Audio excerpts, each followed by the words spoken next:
My friends, what I'm about to share with you happened just 3 nights ago. But before I tell you about that mysterious phone call at 11:47 p.m., before I reveal the name of the person who whispered those 5 terrifying words to me, I need you to understand something crucial. This isn't just another political story. This is about secrets that powerful people kill to protect. Take a deep breath with me right now, because once you hear what I discovered in that dimly lit restaurant downtown, once you learn what was written on that folded napkin passed to me under the table, your entire understanding of American politics will never be the same. And please, before we go any further, hit that subscribe button and become a member of this community, because the more of us who know the truth, the safer we all become. 3 people told me not to make this video. 3 different phone calls, 3 different voices, all delivering the same message. Michelle, some doors should stay closed. But you know what? Some doors need to be opened, no matter how powerful the hands trying to keep them shut. I've walked through the halls of power. I thought I understood the game. I was wrong, dead wrong. Last Tuesday night, a man who has served 4 different presidents looked me in the eye and said, "They're not who you think they are. There's a room in the Capitol building that doesn't appear on any floor plan, room 347B, the decision room. Some just call it the room because speaking its purpose feels dangerous." I first heard about this room during my time as First Lady, but I thought it was a myth, a ghost story told by burned-out staffers to scare fresh interns. Until last week, when Senator Patricia Williams, a woman I've known for 15 years, a woman who once helped me plant the White House vegetable garden, grabbed my arm at a charity dinner and whispered, "Michelle, we need to talk. Alone. Tonight." The urgency in her voice sent chills down my spine. This was the same woman who had remained calm during the 2008 financial crisis, who had never once lost her composure during the most heated political battles. But that night, her hands were shaking. Her eyes kept darting around the room as if she expected someone to be watching us. What she told me over dinner at that small Georgetown restaurant, what she pulled from her purse and slid across the table between the wine glasses, what she made me promise to memorize before she lit it on fire right there in the bathroom sink, I'm about to share with you. But first, you need to understand the pattern. You need to see the connections that most Americans miss because they're too obvious, hiding in plain sight like shadows at noon. Remember Senator James Richardson's sudden retirement? He didn't retire. He was retired. After visiting room 347B, his face was gray, hands trembling. 6 hours later, he wrote his resignation. Congresswoman Maria Santos changed her crucial vote after a midnight meeting. Invitation on cream paper 347B, 11:30 p.m. You're starting to see it now, aren't you? The pattern that Patricia Williams died trying to expose. Oh, yes, she's gone. 3 weeks after our conversation, her car went off that bridge on Route 295. The police called it an accident, mechanical failure. They said brake lines somehow severed. But I saw Patricia's face that night at dinner. I heard her voice crack when she said, "Michelle, if something happens to me, you have to tell this story." Now here I am, telling it. Because some secrets are too dangerous to keep buried, and some doors must be opened, even if powerful hands are trying to keep them shut. The man who calls himself the architect, though I suspect that's not his real name, has been operating from room 347B for longer than most people realize. According to Patricia's research, according to the document she photographed with a hidden camera during her one visit to that room, this shadow operation has been influencing American politics for over 2 decades.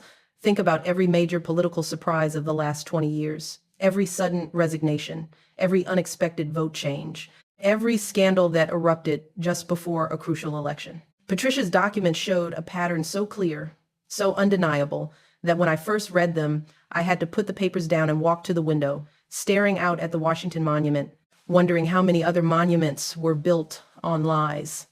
The architect doesn't work alone.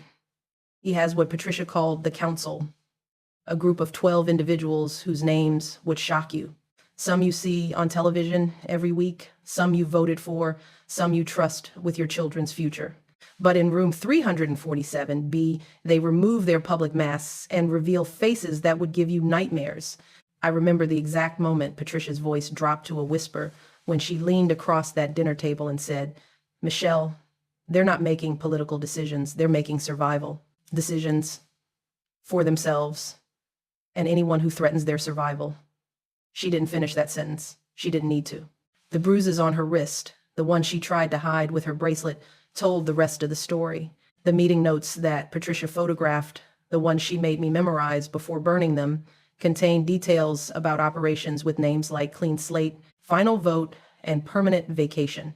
Each operation targeted a specific individual who had become what the council called problematic. Senator Richardson was Clean Slate. Congresswoman Santos was Final Vote. And Patricia? Patricia was scheduled for permanent vacation. But here's what they didn't expect. Patricia wasn't working alone. She had allies, people placed strategically throughout Washington, people who had been watching and waiting and gathering evidence for years, people who knew that eventually someone like me would need to tell this story the night Patricia died or was killed, depending on how much truth you can handle. 3 packages were delivered simultaneously to 3 different locations. One to a journalist whose name I cannot reveal for their safety, one to a federal judge whose courage, I pray, is stronger than their fear, and one to me.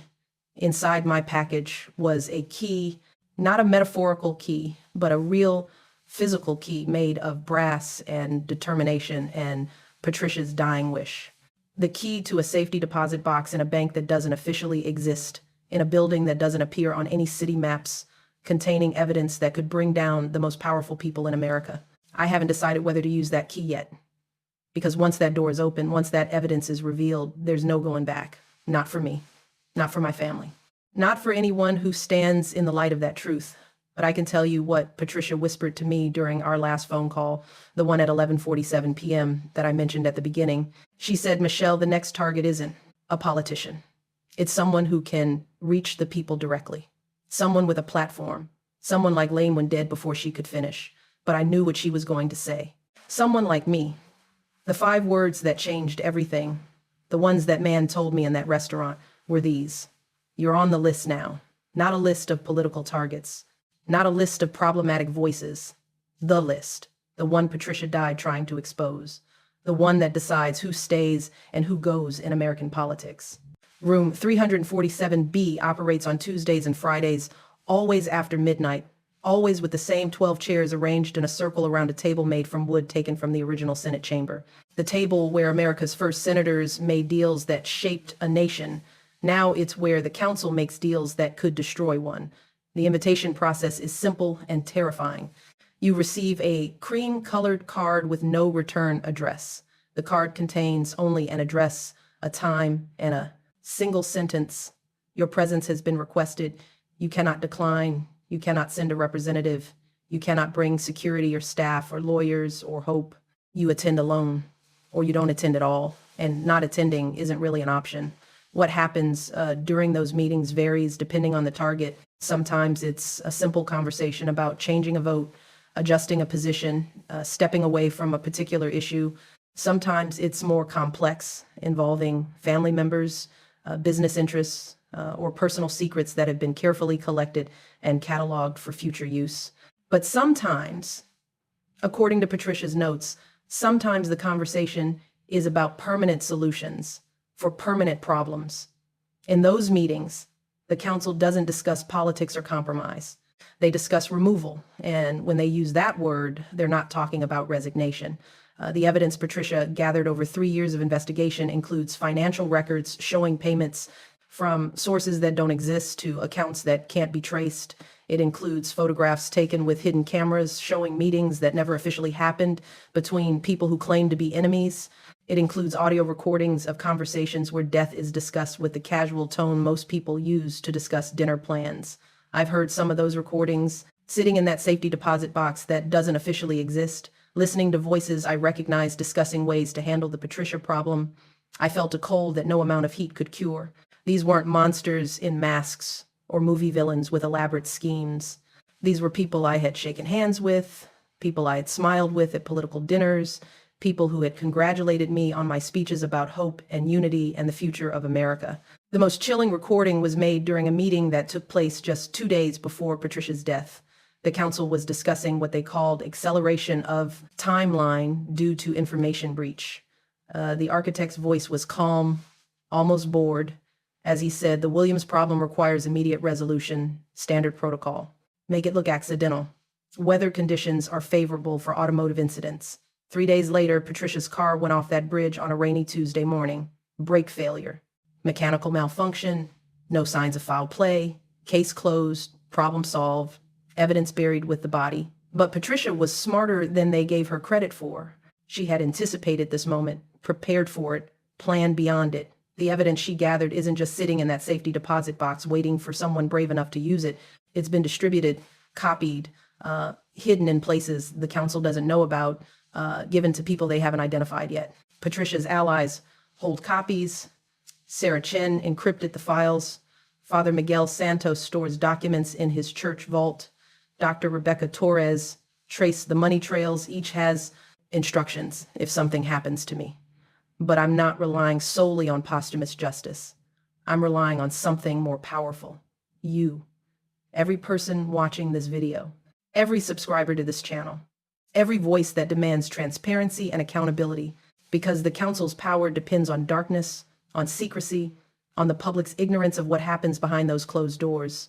Light is their greatest enemy. Truth is their deepest fear. And when millions of people start asking questions about room 347B, when they start demanding answers about the council, when they refuse to accept convenient explanations for inconvenient deaths, the shadows start retreating. The pattern Patricia discovered goes back further than anyone imagined. Room 347B wasn't created recently. It's been operating in various forms for decades. The location has changed, the membership has evolved, but the purpose has remained constant. Maintain control at any cost. The pattern goes back decades. Senator William Hayes, 1997 plane crash, planning to expose shadow government. Congressman David Price, 2003 heart attack, investigating Democratic irregularities. Representative Laura Kim, 2019 suicide, gathering campaign finance evidence. All died before revealing what they knew. Each of these cases, when examined individually, appears tragic but explainable. Taken together, analyzed through the lens of Patricia's research, they reveal a pattern of elimination that is both systematic and terrifying. The most disturbing document: succession protocols. Instructions for removing political figures while maintaining the appearance of natural death. Automotive accidents for immediate removal. Health-related deaths for gradual elimination.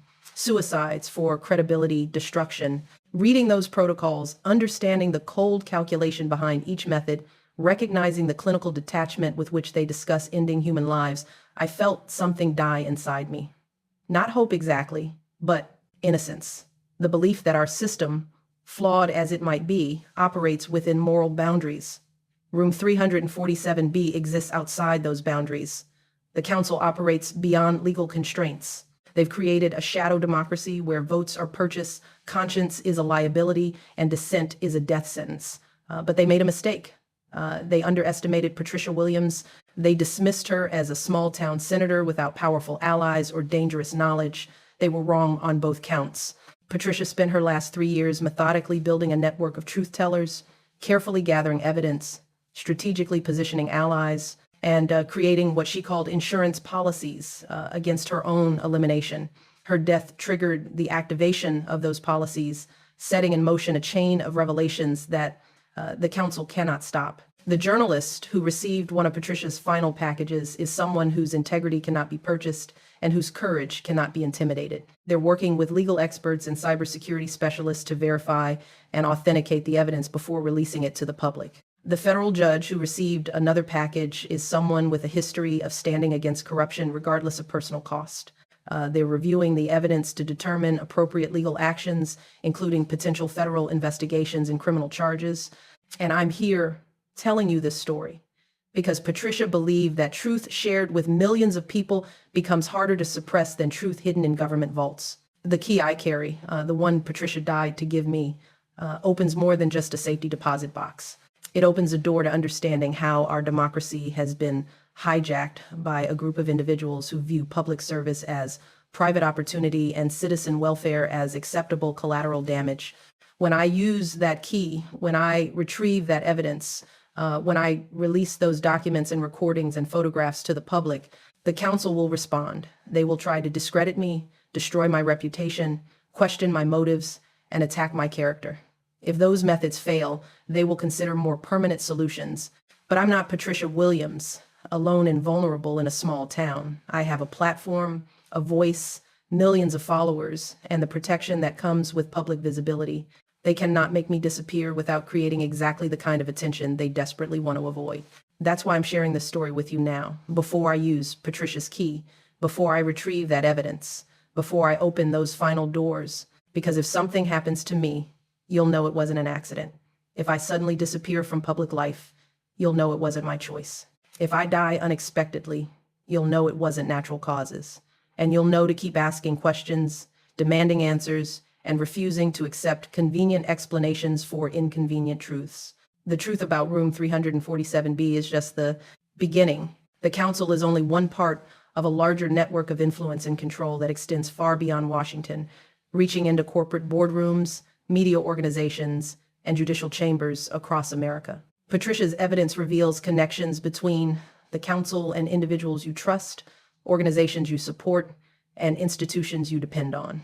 The web of corruption is vast, the betrayal of public trust is systematic, and the threat to democracy is existential. But here's what gives me hope, what keeps me fighting, what makes Patricia's sacrifice meaningful.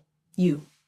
Every person who refuses to accept easy answers, every citizen who demands transparency, every voter who chooses truth over convenience. The council's greatest weakness is their dependence on darkness. They operate in shadows because they cannot survive in light. They rely on secrecy because their actions cannot withstand scrutiny. They maintain power through fear because their authority crumbles under